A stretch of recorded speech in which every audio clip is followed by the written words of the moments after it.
안녕하세요, 박미수 박사입니다. 겨울철 정말 많은 분들이 고통받으시는데요. 오늘은 수족냉증이 심한 사람들에게서 가장 흔히 나타나는 동반 증상과 이를 극복하는 식사 원칙과 줄줄 새어나가는 체온을 붙잡기라는 주제로 말씀을 드리겠습니다.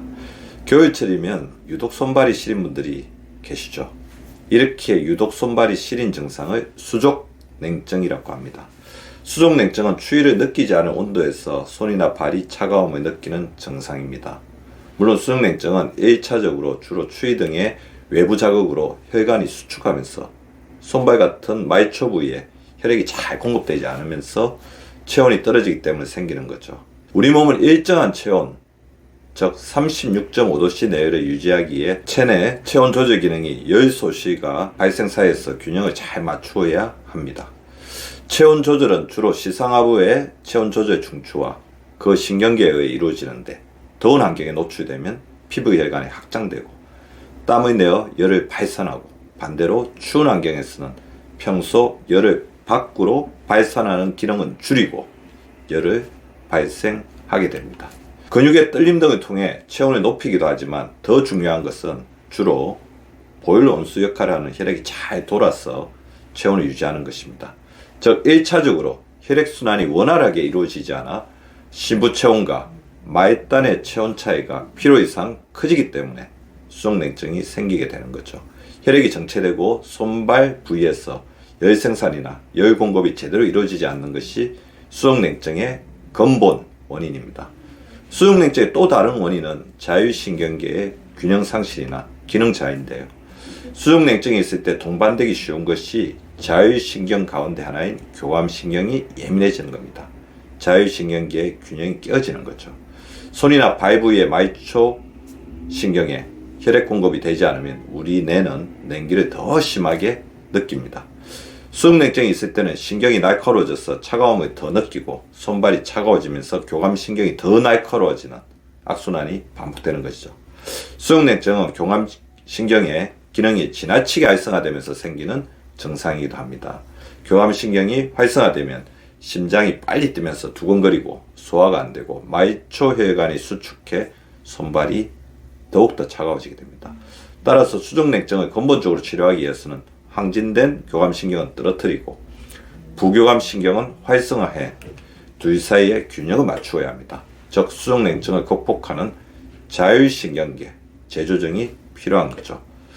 수족냉증인 사람들이 가장 흔히 호소하는 동반 증상은 소화불량입니다. 그리고 속에는 명치 쪽을 눌렀을 때 압통입니다. 앗하고 자지러지는 거죠. 소화불량은 자율신경계의 기능을 떨어뜨립니다. 소화 기능을 유지하는 중추적인 역할을 자율신경계가 담당하므로 소화 기능이 떨어진 사람들 가운데 자율신경계 교란으로 인한 수족냉증을 호소하는 분들이 많아지게 되는 거죠. 소화불량을 호소하는 분들은 대체로 속이 쓰리고 가슴이 타는 듯한 증상이 위식도 역류를 동반할 때가 많습니다. 위식도 역류는 매우 괴로우며 숙면을 방해하는 만성기침의 원인이 됩니다. 대개 이때 이 증상을 잡기에 제산제나 위산부 미역제제를 쓰게 되는데, 이는 오히려 나쁜 결과를 가져올 수 있습니다. 위식도 역류로 인해 제산제나 위산부 미역제제를 장기간 복용하게 되면 소화력이 급격히 떨어지면서 각종 영양소의 결핍까지도 나타날 수 있게 되는 것입니다. 제가 위식도 역류 환자에게 발견한 공통점 가운데 하나는 소화효소의 결핍입니다. 나이가 들수록 노화로 인해 체내 효소 보유량 역시 차츰 줄어들게 되는데요. 사람이 평생 쓸 수 있는 효소의 양은 한정되어 있는데 나이가 들수록 그 양이 점점 더 줄어들게 되니 문제가 되는 거죠. 대개 체내 효소 보유량은 20대가 60%라고 한다면 40대는 40%, 60대는 25%까지 감소하게 됩니다. 엎친데 덮친 격으로 현대인은 환경적으로 소화효소가 부족할 수밖에 없는데요. 현대인들은 나쁜 식습관 탓에 과거보다 체내 소화효소를 훨씬 더 많이 쓰기 때문입니다. 현대인들이 즐기는 불건강한 음식은 자체적으로 소화효소가 없는 경우 허다하므로 이런 음식을 먹을 때 체내 소화효소를 더욱더 낭비할 수밖에 없습니다. 가식 역시 문제이죠. 필요 칼로리 이상을 섭취하는 가식은 소화불량을 일으키는 주요 원인이자 음식이 장내에서 부패, 산패하는 원인입니다. 물론 소화효소 역시 과잉 소비할 수밖에 없게 됩니다. 이런 식습관 탓에 현대인은 체내 소화효소가 조기에 고갈되고 소화효소 자체의 기능이 점차 약해지며 음식이 소화효소의 기능을 방해하는 소화효소 저항성이 발생할 수 있습니다. 소화효소가 부족하고 품질이 떨어져 소화가 잘 이루어지지 않으면 위산이 과도하게 분비되어 위벽이 손상되게 됩니다. 이로 인해 위액이 장과 식도로 넘쳐 복통과 위식도 역류를 유발할 수 있게 됩니다. 또한 소화효소가 부족하면 우리 몸은 대사에 필요한 대사효소를 소화에 끌어서 사용하게 됩니다. 이는 대사효소의 부족으로 이어지며 이를 보완하기 위해 자율신경계가 더욱더 무리하게 됩니다. 이 과정에서 교감신경의 과잉 활성화나 기능 상실이 발생하고 수족냉증도 유발될 수 있는 것입니다. 소화효소를 보호하기 위한 생활습관은 다음과 같습니다. 소화효소를 지키기 위해서는 다음과 같은 생활습관을 꼭 지켜 주십시오. 첫째, 가식하지 말아야 합니다.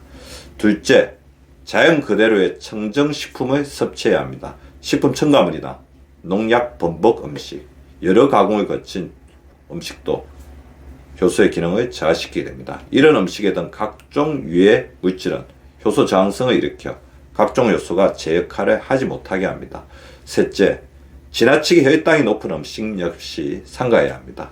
혈당 지수가 높은 고혈당 음식은 소화효소를 낭비하며 아직 처리되지 못한 혈당 찌꺼기가 장까지 가게 하여 장내 유해균 정식을 일으키고 장내 세균숲, 마이크로바이옴의 균형을 깨뜨리게 하여 면역력 저하를 비롯한 각종 질병의 온상이 되게 되는 것입니다.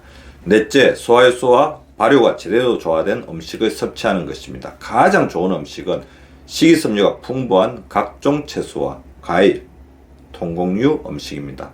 채소 가운데서도 마늘, 생강, 파, 양파, 부추, 브로콜리, 우엉 등에는 식이섬유와 해독성물이 풍부하여 소화효소를 돕는 이상적인 음식입니다. 통곡류 중에서 현미는 비타민 B군과 비타민 E군, 미네랄, 식이섬유 그리고 각종 효소가 풍부한 최고의 효소 음식입니다. 현미는 자체적으로 천연효소로 작용하며 소화기능을 촉진하는 동시에 비타민, 미네랄이 효소 대사를 지원하게 도와주며 그 자체의 풍부한 식이섬유가 장내 유익균에 먹여야 되는 다양한 이점을 가지고 있습니다. 다섯째, 항산화 효소가 풍부한 음식을 섭취하는 것입니다. 노화는 활성산소와의 전쟁이라고 해도 과언이 아니죠. 활성산소가 체내에 필요 이상으로 늘어나는 것을 막는 것이 장수의 비결입니다. 각종 항산화 효소는 이 활성산소를 제거하는 핵심 역할을 담당하게 됩니다. 우리 몸에 자체적으로 만들어지는 황산화 효소 외에 음식을 통해 얻는 황산화 효소로는 비타민 A, C, E와 셀레늄, 아연 등이 있습니다. 음식을 통해 얻는 것이 기본이나 부족하다면 검증된 항산화제를 복용하는 것도 고려해 보아야 합니다. 겨울철 체온을 보호하는 전략을 말씀을 드리겠습니다. 특히 겨울철에 필요한 생활습관이 체온을 잘 유지하고 자율신경계에 부담을 주지 않는 행동들이죠. 우선 체온 손실을 막기 위해 얇은 옷을 여러 겹 껴입는 습관이 필요합니다. 두꺼운 옷 하나만 입는 대신 얇은 옷 여러 개를 입어서 필요에 따라 하나씩 벗는 것이 체온 유지에는 유리합니다. 가장 바람직한 것은 내복을 입는 것입니다.